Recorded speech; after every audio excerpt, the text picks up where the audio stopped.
library website. Now, there are a few things I want to cover on the library homepage. First off, the announcement section. So here we market new databases and resources that the library has acquired. We highlight certain parts of our collection, and we also promote some upcoming library events. So be sure to keep an eye out for any new news that may come up on this announcement section here. As we scroll down, we have the reserve a webcam or study room link. So if you are on campus at the Lawrenceville campus and would like to reserve either a webcam or study room, just go ahead and select this link right here, and that will allow you to make a reservation. Next to that, we have a Meet with a Librarian link. So if you have any difficulty with performing research or citations, be sure to meet with one of the library staff members. You can meet with one of us either in person or virtually, and this link will allow you to set an appointment. As we scroll down, we have our contact information, so you can always call us, email, you can text us, but really the fastest way to get in touch with us is via chat. Beneath that, we have our hours of operation for both campuses, Alpharetta and Lawrenceville. As we scroll up, we see this How Do I section. There's a lot of great resources within these links. We have some great videos and tutorials, and some tutorials for finding articles in Galileo and also citing in MLA. At the top of the homepage, we also have a few tabs here on the top right. We have the Library Home tab, we have the Research tab, we have Galileo, and Catalog. For today's workshop, we will be focusing on the Research tab, so we will click on either Research or this LibGuides and Databases A to Z, which will take you to the exact same page. All right, on this page, we have all of our research guides listed on the left-hand column. And on the right-hand side, we have all of our databases in alphabetical order. Now, for today's workshop, of course, we want to focus on the English 1010 research guide. So as we scroll down on the left-hand column, we will go all the way down until we find English 1010. We will go ahead and select this research guide. And this guide is what you'll want to visit whenever you have to perform research for any of your assignments in your English 1010 course.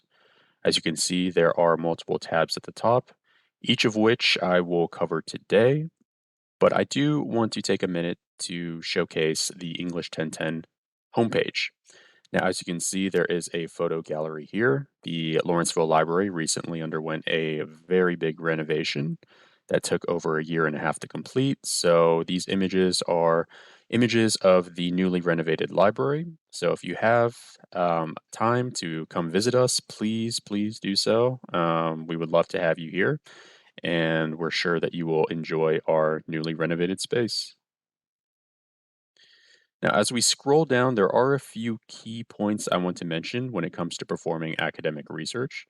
So, when performing academic research, your ultimate goal is to find, evaluate, and use information effectively. In order to do so, you have to be able to identify your research and information needs, search library databases and other credible sources, evaluate sources, and cite and document sources. Now, I'm going to be covering each of these points today throughout today's workshop. On the right-hand side, we have some research tips. So I'm not going to go through all of these, but I do want to mention a few that I think are the most important. The first one is to read your assignment. Now, that is very important because you want to make sure that you understand your assignment from top to bottom, that you're not confused with any part of your assignment, and that you are completing the assignment objective.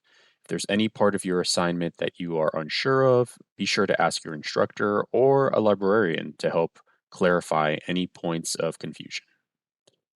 As we scroll down, we'll also see performing a preliminary search before settling on a topic. So it's always important when you are assigned a research project and you are able to select a topic of your choice to first pick out a few topics.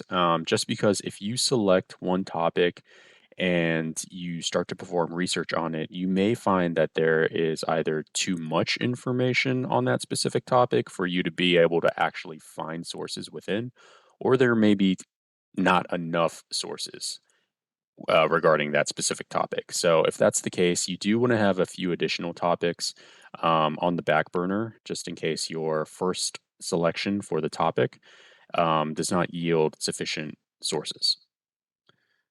Now, as we go to the bottom, we also have the cite as you go. So the great thing about our library databases is that they will provide the auto-generated citation for you on the source page.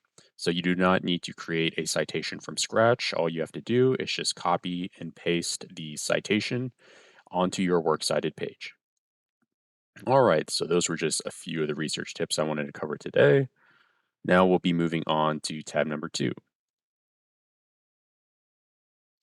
So tab number 2, Galileo and evaluating sources. So if you have not used Galileo before, Galileo is a master database that holds over 300 smaller databases within it, and it stands for Georgia Library Learning Online. Now, whether you're performing research for this course or any of your other courses here at GTC, I highly recommend that you always use Galileo. Now, I don't want you to only use Galileo, but if you were to, then Galileo is the best bet to find sources that align with your research assignment and your research objective. Next to that, we have our trap test. So I mentioned before, evaluating sources is a big part of performing academic research. We want to make sure that the sources we use are actually credible or reliable and accurate. So performing the trap test is a quick way to assess if a source is actually credible.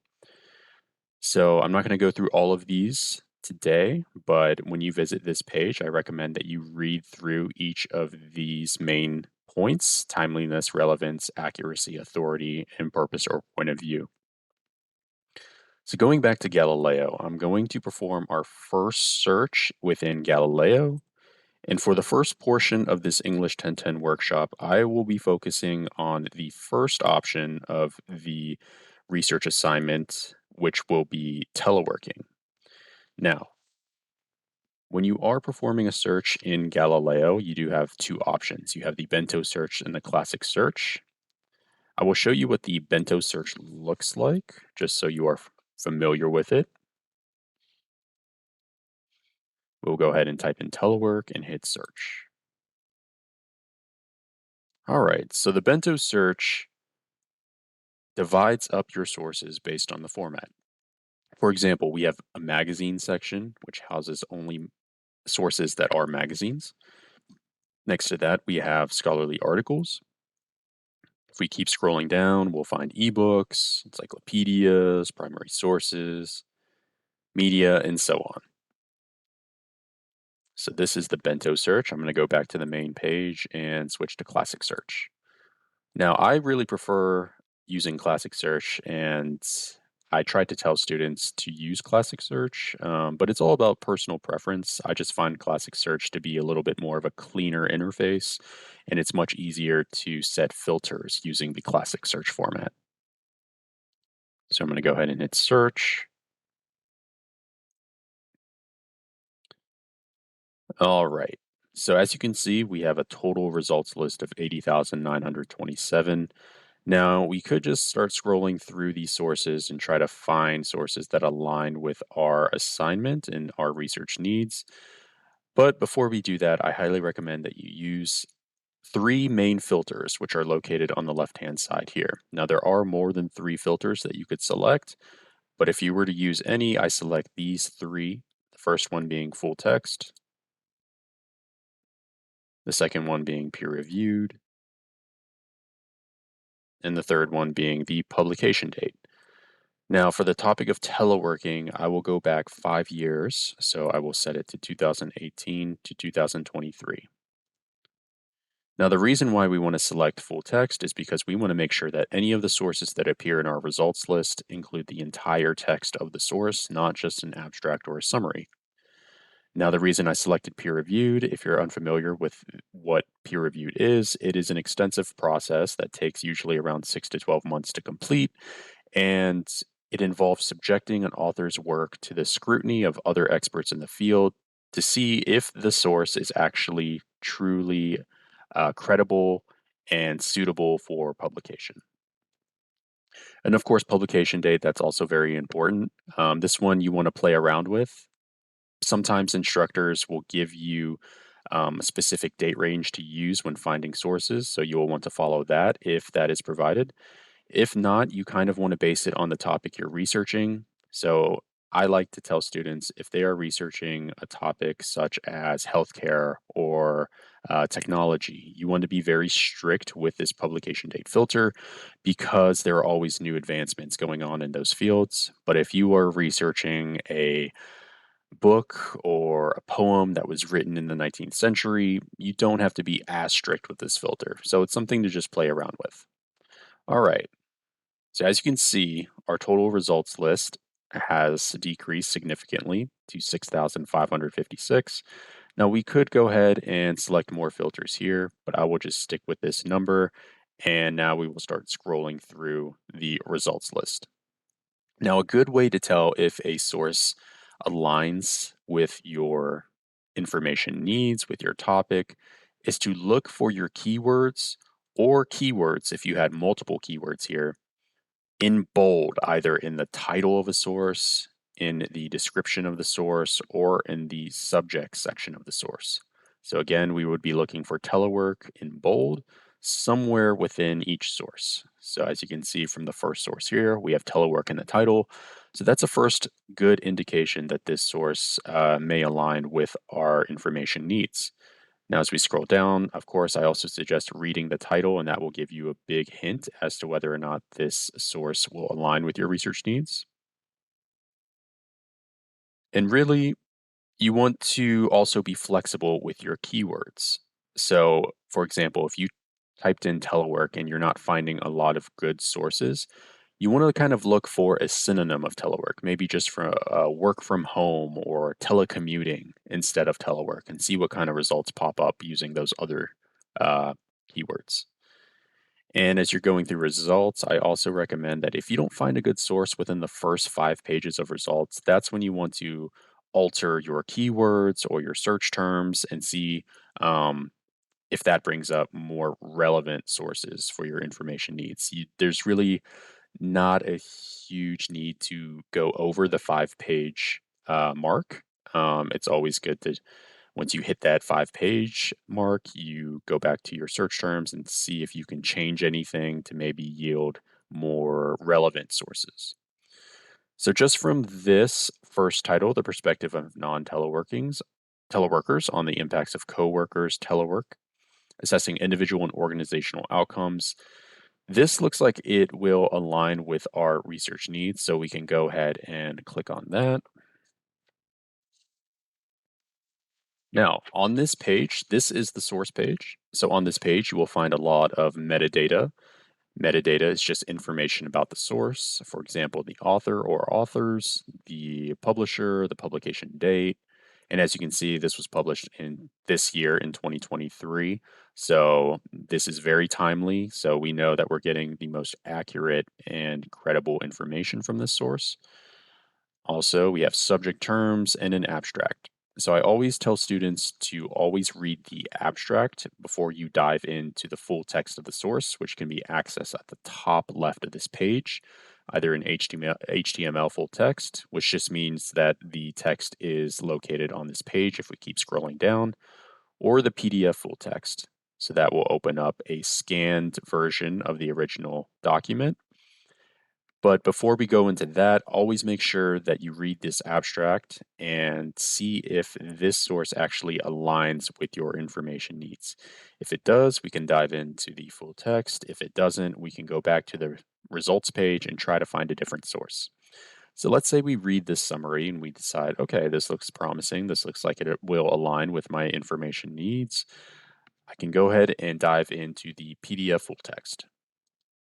Now, I really like the PDF full text over the HTML full text because the PDF full text will provide page numbers. As you can see right here at the top left, we have a page number, and that will help us when we are creating our MLA in-text citations. So that's just a key point to be aware of. And as you can see, it is just a scanned copy of the original document. So let's say we read through this source and we find that, okay, I find some information in here that can help support my argument for my research paper. All right. So before we just grab the information and leave, we want to go back to the source page and we want to document this source by emailing it to ourselves. And also, as I mentioned, we want to cite as we go. So we want to grab that auto generated citation from this page. So first, we are going to email this source to ourselves. If you go to the right-hand side underneath this tools section, you'll find this email button. If you click on that, you will type in your email address in this box right here. But before you hit send, I recommend that you go over to the right and you select this citation format button. You select that drop down box and you select MLA 9th edition and then hit send. So not only are you going to receive the link to a full text of this source, but also the auto generated citation in MLA format. But while we're here, we might as well just grab that citation. So if we go back to this tool section, we go down 2 spaces underneath the email, we'll find cite. When we click on cite, we will see that there are all these different formats of citations. Now, as we scroll down, of course, we want MLA 9th edition. So what we're going to do is we're going to copy this citation from the author's last name all the way to the very end. Awesome. Now we are going to pull up a blank Word document and start our Works Cited page. All right. So the first thing you're going to want to do is to title your page Works Cited. You're going to want to center it. So we can go up to this center alignment icon, click that. Perfect. And then we're going to hit enter on our keyboard to go down 1 space. And then we're going to change the alignment back to the left. All right, from here, since we have copied the citation, we can go ahead and paste it. Now you could do this merge formatting, or you can just do this keep text only, paste option. We'll go ahead and do merge formatting. And there we go. We have it pasted. But now there are a few additional steps we need to take in order to put it in the proper MLA format. The first thing we're going to want to do is to change the font to Times New Roman and the size of the font to 12 point. So we're going to highlight the citation as well as the title. We're going to go up to the top. We're going to type in Times New Roman. Perfect. And then we're going to select the font size and set that to 12. Great. So now that we have changed the font and the font size for both the citation and the title of this document, we just want to focus on the citation now. Now, if you had multiple citations here, you would want to highlight all of the citations so the changes we make take effect to all of the citations listed here, not just the first one. So once we have our citation or citations highlighted, we will go up to this paragraph section, select that diagonal arrow icon. It's very small, so you might miss it, but it's located right in this paragraph section. When you click this little button, we're going to have the ability to change the indentation as well as the spacing. So when formatting an MLA format for your Works Cited page, the indentation needs to be set to hanging. So if we go over to this special, select the drop-down box and hit hanging, that will be changed. Before we hit OK, we want to go down to the next section where it says spacing. And we will want to change the before and after spacing to 0 point. Perfect. And then the line spacing to double. And then hit OK. So there you go. That is a properly formatted citation in the MLA format. So we will go ahead, we'll minimize this, and we will head back to the research guide. Now we will be heading over to tab number 3. Tab number 3 will house other databases other than Galileo that will help you with your English 1010 research assignments.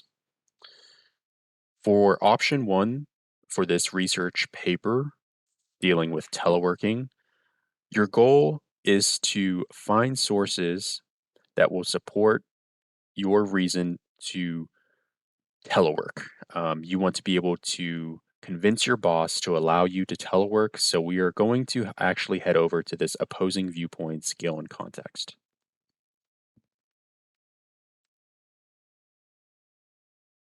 All right, so Gale and Context Opposing Viewpoints is a great database when you are writing an argumentative paper or a compare and contrast paper because it will house viewpoints which are sources written by authors who are taking a stance on a specific topic.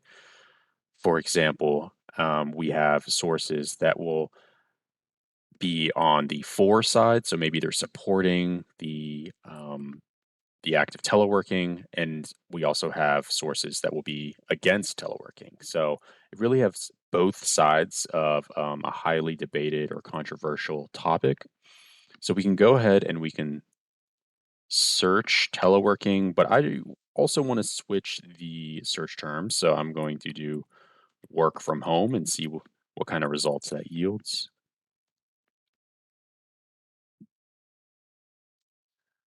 All right. So as you can see at the top, we have all these different formats of sources, academic journals, videos, statistics, but I really want to focus on this viewpoints. So we can go ahead and select viewpoints. We can scroll down, and as you can see, there are 10 viewpoints right here. There are filters to the right, but because there are only 10, we don't really need to filter too much or at all. We can go ahead and just read the titles of the sources of these viewpoints and see if they align with our research needs. So as I'm scrolling down, I don't really see too much that is for teleworking, but I do see this one here: working remotely may cause added stress for employees. Now, it's always good to also add a counterpoint to your research argumentative paper.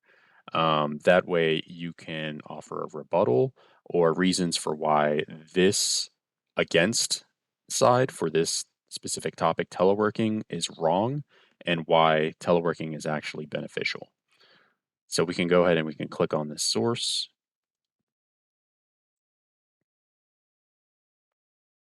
All right. So this is the source page. As you can see, these sources within this database are relatively short, so they are a pretty quick read. From here, we can see what this author states in terms of his reasons why he believes that working remotely may cause added stress for employees. So we see advancements in remote working technology, the importance of setting boundaries, and that's the source. So if you decide that you read through this source and you want to take information from this source and use it in your research paper, you can do so. And you can also keep a record of the source by emailing it to yourself by clicking the send to paper airplane icon, hitting email, inputting your email address, and then hitting send. And as I mentioned before, we also want to cite as we go. So we'll go ahead and select this cite button. We will go ahead and copy this citation, just make sure it's set to the MLA ninth edition. And we will head back over to our Works Cited page. We will hit enter on our keyboard to go down a space. And then we will right click and select this middle paste option, the merge formatting. And as you can see, the second citation has followed the same format as the first citation, so we don't need to make any changes to the second citation. Now we will go ahead and go back to this source page. As you can see, if we scroll down to the right, there are related subjects. So if you want to find viewpoints or sources related to telecommuting, you could click on this subject and that will take you to the telecommuting page. And there are some other ones here as well. But this is what you will want to use opposing viewpoints for, is to find these viewpoints. What side are these authors taking, and do these sources align and help us with writing our argumentative paper? All right. So because we didn't find a viewpoint that was for teleworking, we're actually going to go back to the LibGuide and we're going to click on Points of View Reference Center. Now, this is very similar to opposing viewpoints. As you scroll down, you see this Browse by Category section. So we have all these subjects listed here and these topics listed within these main subjects. So for teleworking, we will go down and we will select labor and economics. We will select that more button to expand that topic list. And we see that working remotely is listed at the very bottom. So we can go ahead and select that. Perfect. Now we have this general overview of working remotely. We have some key points listed here, some background information, a little history of teleworking. So this has some great information housed within here. So if you do decide you want to take information from this page, you can do so and then also keep a record of the source and grab that citation by going over to the right-hand side, selecting Tools, selecting Email, selecting Cite, and following the steps that I previously showed you. But let's say we just want to focus on viewpoints. In this database, Points of View Reference Center, if we scroll over to the left-hand side under Related Information, we will find Points of View, which is where all of the viewpoints will be housed. So there are only 11 viewpoints listed here for teleworking or working remotely.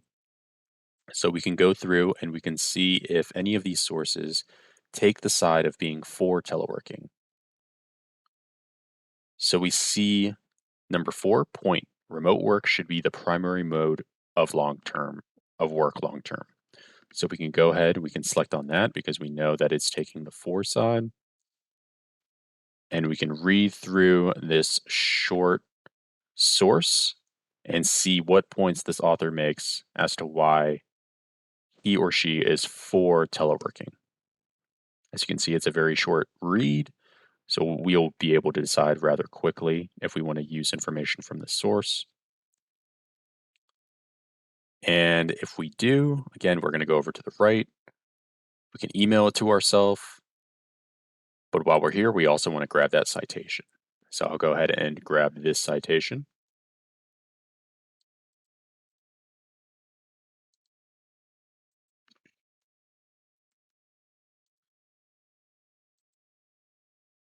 Perfect. All right, so that is Points of View Reference Center. So if you're looking for viewpoints, it's always good to either go into Opposing Viewpoints, Scale and Context, or Points of View Reference Center. Now, for this specific research assignment, if you were to select the second option, the option that states current salary trends for a specific career that you select, and to include information about job responsibilities in order to request a pay raise, then you will want to use a different database. We do have library databases that deal more with careers and information about careers. And on this same tab number 3 page, we will find Occupational Outlook Handbook.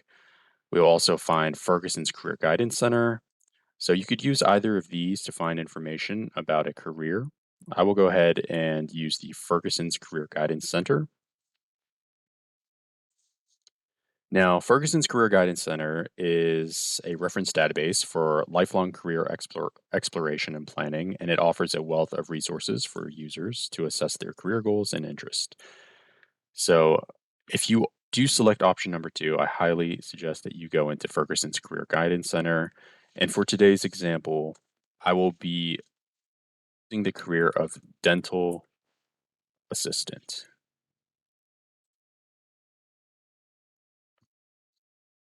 All right, and as you can see, we have dental assistants right here. So we're going to click on this career profile. And on this page, we are going to find an overview so we can read more about just some general information about this profession. But on the right-hand side, we're also going to see a table of contents. So if we want to learn about the history or the earnings or the work environment, education training requirements, certification requirements, experience, employment prospects, all of this is going to be listed on this right-hand side right here. Underneath is quick facts. If you just want some quick information, we see that we have the salary information, the education level required to become a dental assistant, skills, and so much more. And of course, All of our databases allow you to email the source to yourself and also grab the citation. So what we can do is we can click this share button, select email, enter in our name, the email address, and hit send, and we'll have that in our inbox. And also clicking cite to grab that citation. We can go ahead and paste this one here. So you can see this one did not format correctly, so we can go ahead and make those changes. Times New Roman, 12-point font. Perfect.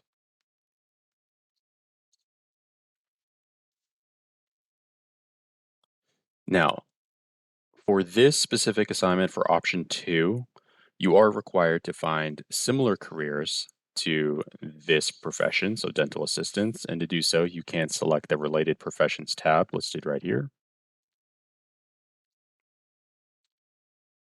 So as you can see, there are some related professions, but these don't really have anything to do with dentistry. So what I'm going to do is I'm going to go back to the search bar, type in dental, and see what comes up. So we see we have dental assistants, but we also have dental hygienists, dental therapists, dental laboratory technicians. So from here, we can click on one of these career profiles and find out more information as to how much the salary is, the educational requirements, certifications, job responsibilities, and much, much more. And these are more closely related than the other professions that showed up in the previous page. Now, going back to dental assistants, you also want to know the career ladder for a dental assistant. So we can see that if we want to move up in this field, we will have to become a dental assistant supervisor and then become a dental hygienist. So if we go back to the previous page, we find that dental hygienist is listed here. So providing information in your paper regarding dental hygienists will allow you to fulfill the assignment objective.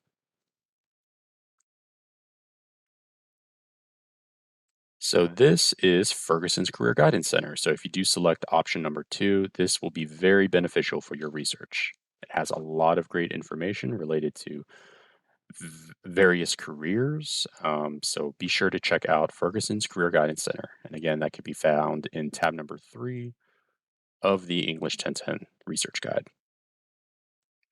Now, if you're not finding the information you're looking for from the databases I've covered today, be sure to check out the other databases listed here.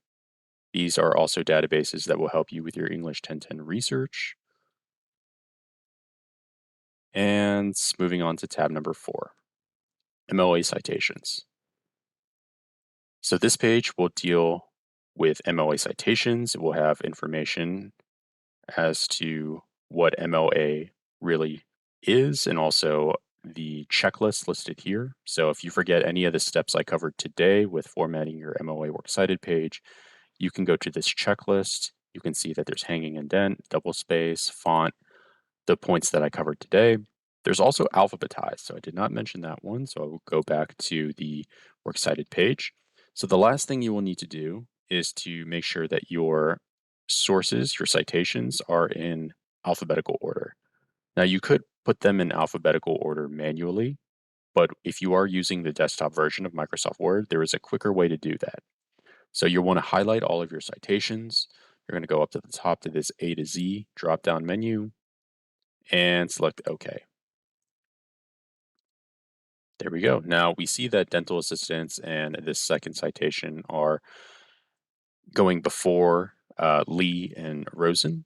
And that is because there is a quotation mark. So any symbols that are included within the citation, that will precede any letters or any citations without any symbols. So that is just something to be aware of.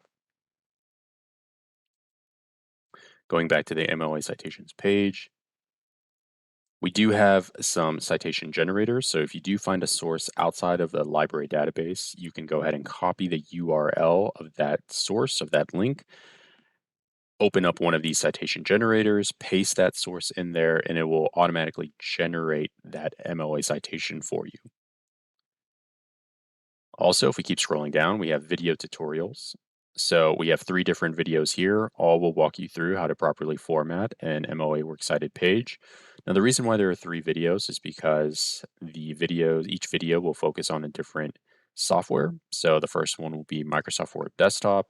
The second video will focus on Microsoft Word Online. So that is the version of Microsoft Word that is offered to you in your dashboard account through your Office 365. And then beneath that, we also have Google Docs as well.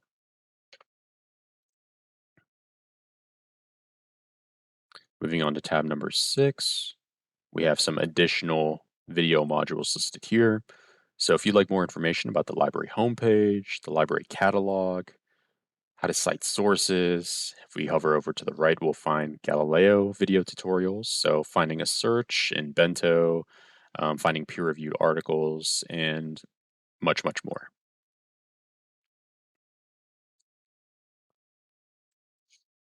All right. Well, that concludes the English 1010 Library Workshop. If you have any questions when it comes to performing research, if you face any obstacles with performing research or citations, please feel free to contact the GTC library. We will be more than happy to assist you. You can always set an appointment with us. You can call us, email us, text us, or chat with us, or just come on in. We are ready to assist you with your information needs, and we want to make sure that we are setting you up for academic success. So, thank you again for joining today's English 1010 workshop, and have a great day and take care.